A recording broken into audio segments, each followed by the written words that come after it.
everyone, welcome back to my channel and welcome back to another reading wrap up. This month is a little bit different. I've never done a video like this in particular before because I am including 2 months in one, so I am doing a wrap up for January and February together. I kind of spoke on this in my recent video, but I just had a really hectic month in February. Like, I had a lot going on, and so I did film my January wrap up at the end of January, but then I never got around to editing it. It got like a few weeks into February and I was like, you know what, this is just too long, it's gonna be too late of a video, so I'm just gonna refilm it again and put 2 months into one because that just makes the most sense. So I think I have a total of 20 books altogether. I believe I read 12 in January and 8 in February. I was kind of in a little bit of a slump in February. I did not read many good books in February in my opinion, but you will see me talk about that a little bit later. So let's just get straight into it with the books that I read in January. Also, this will be in no particular order. I am way too lazy to look up the actual order that I read these in, and I don't really think it matters, so I'm just gonna grab books randomly from the pile. So the first book that I read in January was The Dead Romantics by Ashley Poston. I've only read one other book from Ashley Poston before, which was The 7-Year Slip, and I really liked that book. However, I kind of thought that I would like this one more, and I think I actually liked The 7-Year Slip more, but they were very even in terms of their ratings. This is actually a romance unlike anything I've ever read before. It's actually a romance between a girl and a ghost, because she grows up and her family is working in a funeral home and she's always been able to speak to ghosts and see them and all of that kind of stuff. So this was a very different romance. I don't think there's ever been a book like written like this before, so it's definitely something very different if you're looking for a romance that's unlike anything else. I ended up giving this book 4 stars. I think the romance in this book was just so cute and wholesome, and I just love the way the story all came together at the end. It was actually like such a sad book as well, and I actually read this a couple of days before someone in my family passed away, so I'm so glad that I read this before that, because I don't think I would have been able to read this if I had have read it afterwards, because like the amount of like death and everything that happened in this book was very hard to read. I definitely did cry multiple times in this book, which I was not expecting at all, but I did really like this, and I definitely recommend it as like a little palate cleanser read. And I've said this before, but Ashley Poston's writing kind of reminds me of Emily Henry's writing. Like, there's always a lot of depth to the book, even if it's just a little romance. Then I actually continued my journey into the Boys of Tolman series, so I read Saving 6 and Redeeming 6 by Chloe Walsh. I read Binding and Keeping 13 a few months prior, like a few months before the end of 2023, and I absolutely loved them. Like, they were both 6-star reads. So heartbreaking but so beautiful. It's actually a rugby romance, but you say that and then like you go into this and it's so much more than that. Like, I don't want to explain anything because I feel like it's better to go into it blind, but these books have so many trigger warnings in them, so definitely look them up. But they're also just so emotional, but like in the best way, and they will definitely pull at your heartstrings. So Saving 6 and Redeeming 6 are following Joey and Aoife, and I did not think that I was gonna love them more than Johnny and Shannon, but I definitely did. I think these two are definitely my favorites in the series. Redeeming 6 is definitely my top favorite. The next book, which is book number 5, is actually coming out, I believe, in a couple of months, like April or May, and I am so beyond excited to get them. Like, I just cannot wait to go into the next story. I think it's Claire and Gibbsy's story, and they are just going to be my top favorites, I think. But these books like literally like tore my heart out. They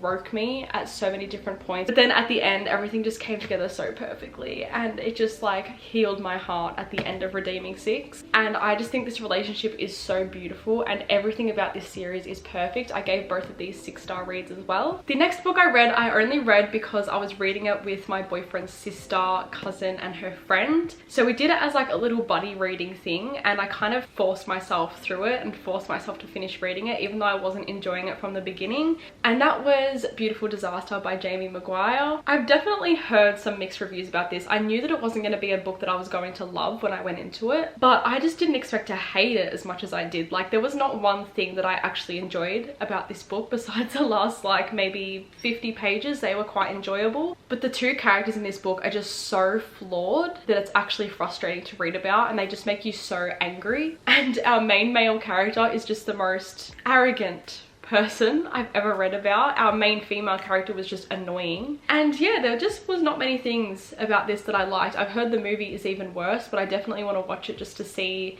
my own opinions on the movie, because like torturing myself sometimes. But yeah, I don't have anything to say about this. For some reason on my Goodreads I gave it 3 stars, but I'd definitely give it 2 stars. The next book is Exodus by Kate Stewart, which is the second book in the Ravenhood trilogy. So I read Flock towards the end of December and absolutely loved it. Like, I went into it completely blind. I had no idea what I was getting myself into because the synopsis at the back does not really make much sense. And I was so pleasantly surprised. I was not expecting to love them as much as I did. I gave Flock 5 stars and I also gave Exodus 5 stars. This one was definitely not as good, but I still think that it was a 5-star read. I just found myself getting bored at a few of the points in this book. So honestly, I'd probably give it like 4.5 or 4.75. I don't think it was necessarily a 5-star read because, as I just said, I was bored for quite a bit of this book. But yeah, I don't really want to tell you anything about this because I feel like it's better to go into this series blind, and it's also just kind of hard to talk about like a book that's in the middle of another series without spoiling anything. But yeah, I'll put my official rating on the screen because I still have to kind of like think about it a little bit. I just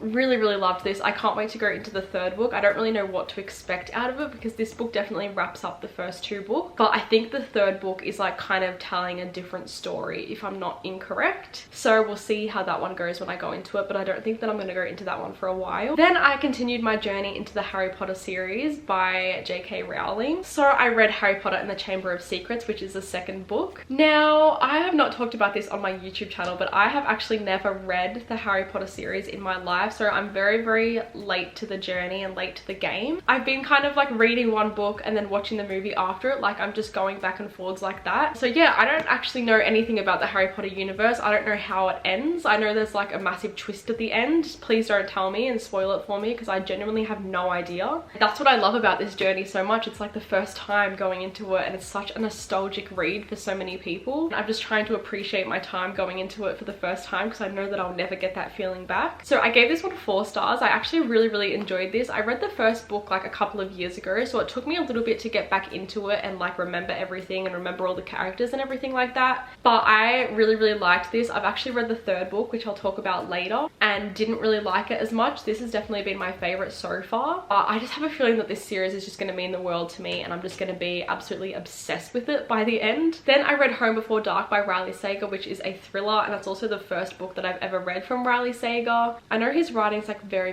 popular and a lot of people love his thrillers, but this is the first one I've personally read. And going into this one, I kind of had no idea what to expect, but pretty much it's following this girl, and her dad wrote this book about the house that she lived in with her family when she was younger and how it was haunted. But she never believed her dad, and after he passes away, she gets the house inherited to her. So she ends up going to this house to investigate for herself and find out what's actually true and find out what happened all of these years ago. And all of this stuff starts to get uncovered, and let me tell you, there is so many twists in this book. Like, with some thrillers there's only like one twist at the end, but this book, like, there was like twists like every few chapters. Like, there was so many things that I just did not expect to come out of this, and I don't think I've ever been like genuinely scared to sit there and read a book, but like I was like looking around my room like thinking there was going to be something like watching me. Like, that's how I felt reading this book. I gave this 5 stars. I honestly think it's one of the best thrillers that I've ever read, and I literally cannot fault a single thing about it. I honestly am kind of like forgetting what happened in this book already, even though I only read it like a month or so ago. That's like short-term memory loss after finishing a book, even if you really loved it. Like, why does that happen? The next book I read was Two Twisted Crowns by Rachel Gillig, which is the second book in the Shepherd King series. So this one comes after One Dark Window, so I can't really talk about this too much without giving any spoilers, but I do definitely have some opinions about this book because I thought that this was going to be a 6-star read, and I thought that I was going to love it more than One Dark Window. Little like backstory, I gave One Dark Window 5 stars, and it kind of left off on a note where the second book would be 100 times better, and that honestly is the case for a lot of people. But for some reason, when I was reading this, it was putting me into a massive slump and I just could not get into it. Probably should have soft DNF'd it, to be honest, instead of like pushing myself through it, but I pushed myself through it instead. I'm like really bad with doing stuff like that, but I still ended up giving this book 4 stars. I honestly really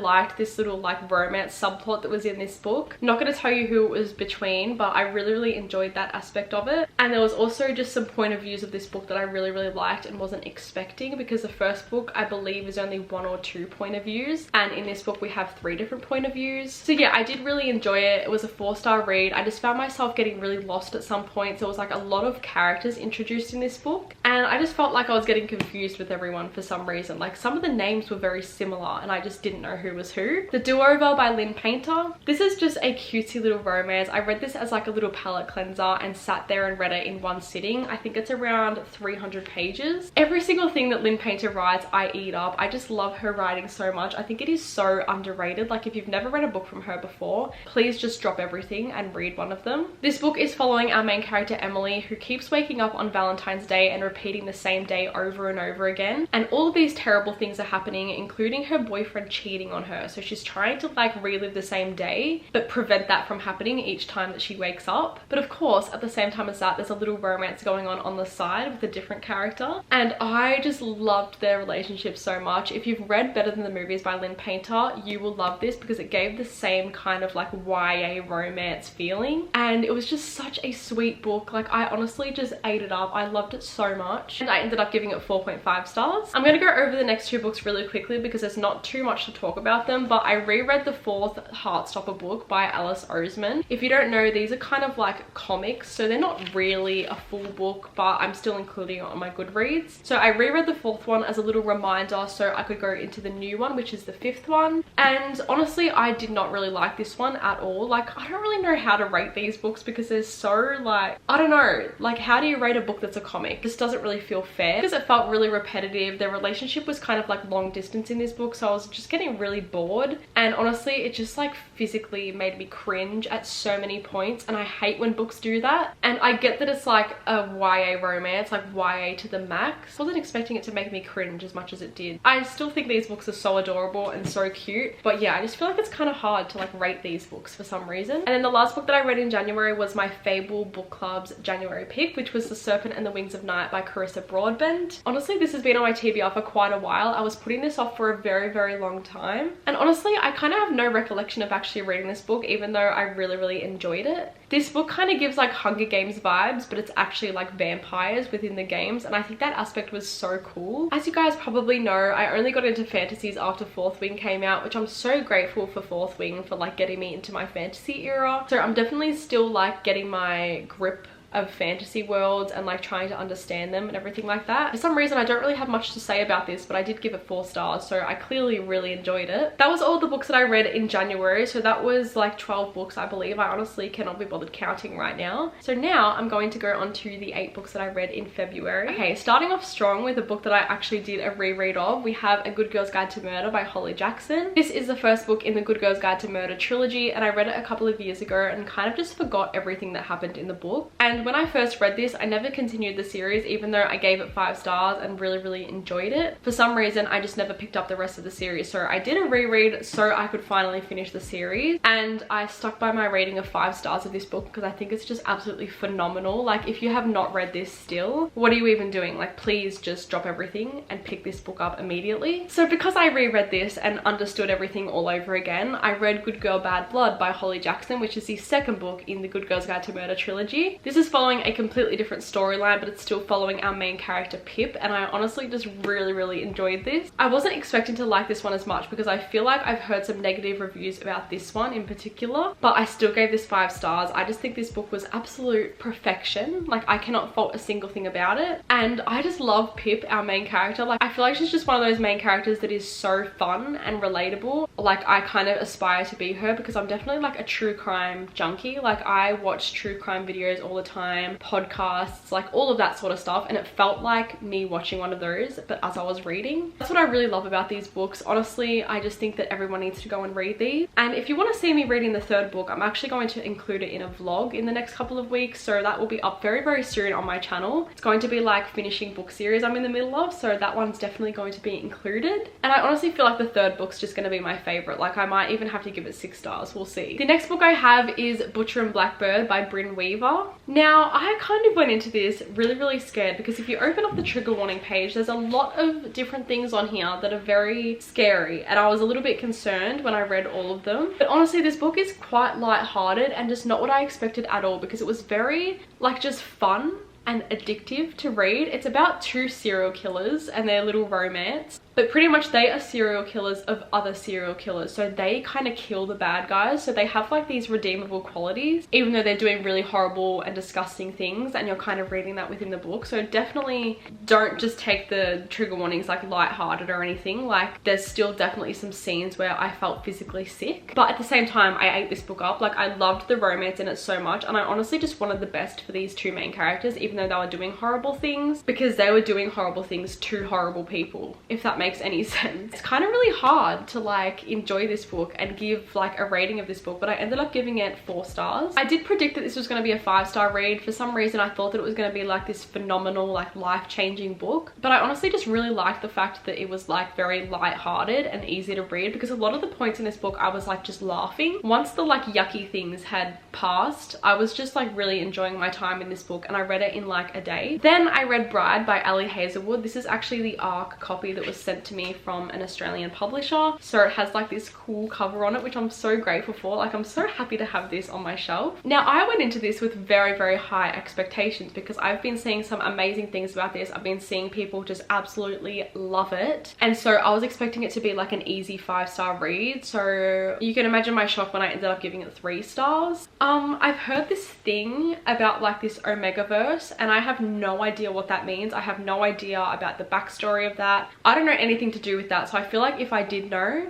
I would enjoy this book a lot more, but because I didn't, I was just kind of like lost at a lot of the points in this book. So it is a romance between Misery, who is a vampire, and Lo, who is a werewolf, and it's kind of like a marriage of convenience, and I really liked that aspect of it. And I liked like the little goal that they had and like the little mission that they had to go on to like solve something within the book. But honestly, I just found myself getting so bored. Like I found myself just sitting there like skim reading a lot of the pages, which I don't like doing. So me sitting there skim reading a book is just showing that I didn't really enjoy it as much as I thought I would, but it was still good, if that makes sense. I think it was honestly just me. I think a lot of people would really love this and eat this book up, but for some reason it just wasn't really me. The next one is The Teacher by Frida McFadden, which is her new psychological thriller that was released in February. So this one honestly felt a little bit different from her other books. I did really enjoy this. Like I gave it 4.5 stars, but it honestly just read a little bit differently. I feel like there wasn't like a massive plot twist at the end of the book that was like really shocking or anything. It was more just like the way the whole mystery came together at the end, if that makes any sense without me spoiling anything. But it's following a student-teacher relationship that happened like a few years prior, and the student is like hated by everyone because everyone blames her for it, and you're kind of like figuring out why everyone's blaming her for this like relationship that she had with a teacher, even though clearly like she was like taken advantage of. And then there's like a whole different storyline that happens when she goes back to the school. So yeah, that's all I'm going to tell you about this, because I really don't want to spoil anything, but I honestly did really enjoy my time reading this. And yeah, I don't really have any faults about this book, to be honest. The next book I read was Filthy Deal by Lisa Renee Jones. This was actually my first ever read from this author before, and I really thoroughly enjoyed this. This is actually an ARC copy, and it's going to be part of a 3-book series. So I am reading this as a review that I will be posting on my TikTok account, but pretty much they told me that this was the first book in the series, but then because of feedback and everything, they changed the reading order a little bit, because I think they're all like interconnected standalones. So I read this as the first book, but it's not going to be the first book, if that makes any sense, but it still all made sense to me. So this is a billionaire romance. Sorry, that was like really hard to explain. I honestly really liked our 2 main characters in this book. The only part that I didn't really like about it is that it's like a stepsister stepbrother kind of situation, so that kind of like made me feel a little bit weird, and it is quite long, so a lot of the points of this book did feel a little bit long. But I have really high hopes for this series. I feel like the other 2 books I'm gonna like a lot more now that I've had like a sense of this author's writing and everything like that. Okay, now I'm going to talk about the next Harry Potter book that I read, which was Harry Potter and the Prisoner of Azkaban, which is the 3rd book in the series. So as I said before, I didn't really enjoy this one for some reason. I think because I was going into a massive slump when I started reading this, I just didn't really enjoy my time reading it, and I was kind of like pressuring myself to finish it. I was pushing myself through it even though I wasn't really enjoying it, and so it just made it really hard for me to get into, and I just felt really lost. Like I didn't know what was going on, even though it's like a kid's book. So yeah, I don't really know what was going on with that, but I ended up giving this book 2.75 stars. Please don't hate me. I know I shouldn't be so harsh rating a book that's supposed to be for kids, but as I said, said, it's my first ever time reading the Harry Potter series, so obviously it's not nostalgic for me, and going into it for the first time is me